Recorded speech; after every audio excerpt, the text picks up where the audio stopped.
Good evening, everyone. Go and take the history coming to you from my car for another edition of Haunted Discussions. It's been a few weeks since I've done any videos on this topic.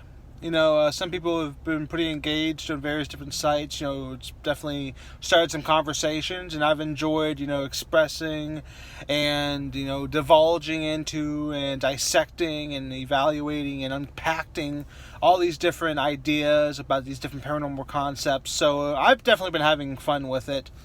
Whether or not it has a super high performance doesn't really matter a whole lot to me. I'd rather have quality over quantity.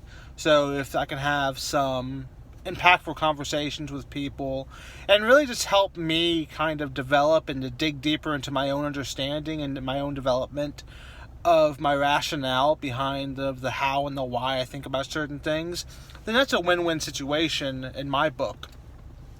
And so tonight's edition, I'm thinking a lot about some various different locations I've been to recently. I have some videos coming up, so I don't want to give too much away dealing with some of the videos. However, one of the topics I have brought up before, so I'm going to bring it up again tonight, which is the St Augustine Lighthouse. It's a historic lighthouse. It's very old, about 170 years old, I believe it is, so close to it. It's a very old lighthouse. It's one of the largest in the country, and it's still working today. It's run by a non-profit, and it's believed to be extremely haunted by multiple different spirits, ranging from young children up to former caretakers of the lighthouse, as well as individuals in between. And it's been a few years since I've been to the lighthouse. I recently was in downtown St. Augustine. I drove past the lighthouse, which I've had some footage of, but I did not have a chance to go in most recently. The last time I went to the lighthouse was before I was starting to document my journeys. So I have hundreds and hundreds of pictures from inside the lighthouse that I took with an SLR camera. However, I didn't do any video content from that particular visit.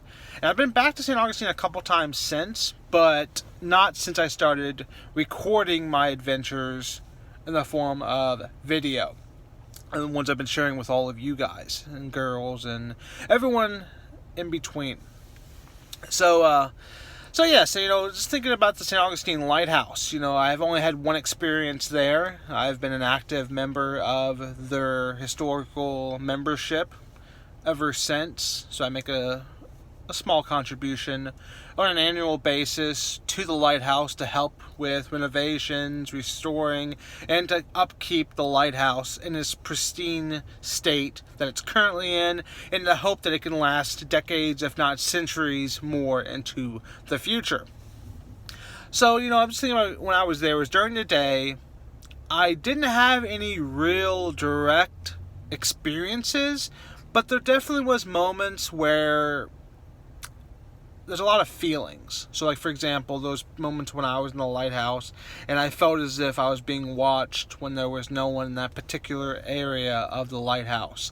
There was a moment when I was down in the caretaker's quarters, down in the basement, where if I didn't know any better, I would have swore out of the corner of my eye there was potentially something there, but to the naked eye couldn't really be seen.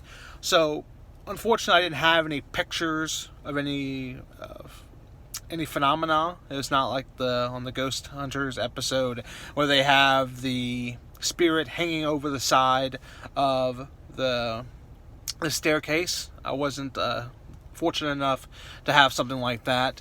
But I did have some feelings while I was there, and every time I go back to St. Augustine, I'm normally there for other reasons, and it's normally a very fast-paced time while I'm there, so I'm normally going to specific areas for specific purposes, so my ability to really stretch out and really see locations doesn't always happen the way I would like to.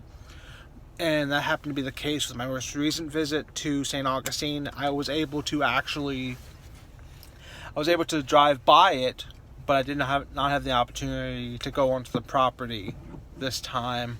I'm hoping to go back again soon and be able to get some video footage from inside the lighthouse, from inside the tower, from inside the caretaker's quarters, and from the corresponding area. For those of you who don't really know much about the history of it, some of the trauma and tragedy that affects the lighthouse in St. Augustine, Florida, dates back to the very creation of it, when the first caretaker's family moved onto the property prior to the tower even being done yet.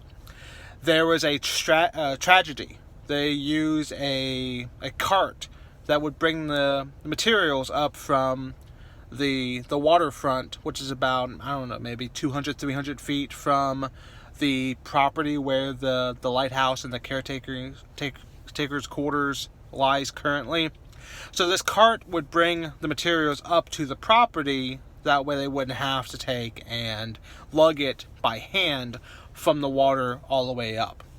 And unfortunately, on one fateful afternoon, the caretaker's two young daughters were playing in the cart. The cart lost control and plunged into the water right there, and unfortunately the two little girls drowned. And there's been various different accounts of the little girls' spirits still being intact at the lighthouse. There's been stories of the caretaker's spirits still being there for various different reasons. Some of them are more residual hauntings, some of them are more active and intelligent hauntings. So, I just wanted to upload this video quickly, just to kind of see what your thoughts were on the topic of the St. Augustine Historic Lighthouse. Have you been there? Have you had any experiences yourself? I know it's a little difficult to really evaluate and to really dive in deeply into your own personal experiences in the form of comments, but by all means, if you have the ability to, please do so. Put the experiences down in the comments. I would love to see what you're willing to share, so I can kind of see what other individuals have in fact experienced at the St. Augustine Lighthouse that maybe helps validate some of the claims, maybe kind of invalidate some claims. And so, yeah, let me know in the comments, what some of your experiences were and have been in the historic St. Augustine Lighthouse. Do you believe that it's actually haunted? Do you believe that there's spirits that are left on? Do you think these spirits are their activities residual in nature, and the fact that it's just like a record player playing over and over again, their energies trapped in time and space? Or do you believe that some of the entities that call the St. Augustine Lighthouse home are in fact intelligent hauntings? Let me know down in the comments below what your thoughts are. And as always, continue to look for the history in film, and I'll catch you guys in the next vlog, the next discussion, the next video. I have some new stuff coming from various different topics. I have some movie locations coming, some historical places coming, some haunted places coming, and I'm hoping to get some famous graves sooner than later as well. So if you'd like to stay in touch and to catch up on all the things that I'm doing, make sure to subscribe if you haven't done so already. If you have, thank you. I know I've got an impulse of, actually, I think I've tripled my subscription rate in the last 2 weeks. One of my videos that I did about 6 months ago got caught up in the algorithm and is doing quite well. And I'm really happy to know that the story that I did was on Jessica Lunsford. Unfortunately, she lost her life at the hands of the monster John Cooey, and I'm happy that the fact that her story is not being swept under the rug, and that people across the country, across the nation, across the globe are being able to know the story, and for her name and for her legacy to not have died off when her lively body was no longer in use.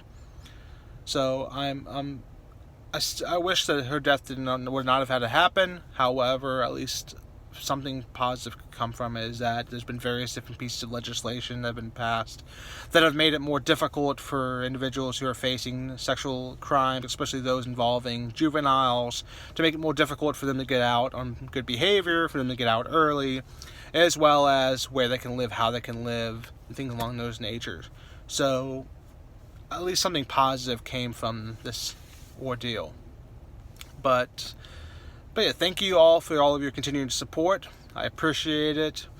As I told you guys before, this is something that I enjoy doing, and I love bringing you guys along with me to give you an opportunity for you to see things that you may not have an opportunity to see in your own lives based off of where you live and other circumstances. So I'm blessed in the sense that I'm able to take and to go to some of these locations, as well as to have the opportunity to bring you along with me if you don't have the opportunity to go yourself, or to give you some foreshadowing into what to expect when you do find yourself at these situations, these locations, or in these adventures. So as always, continue to look for the history in film, and I'll catch you guys in the next video. Have a good night, everyone.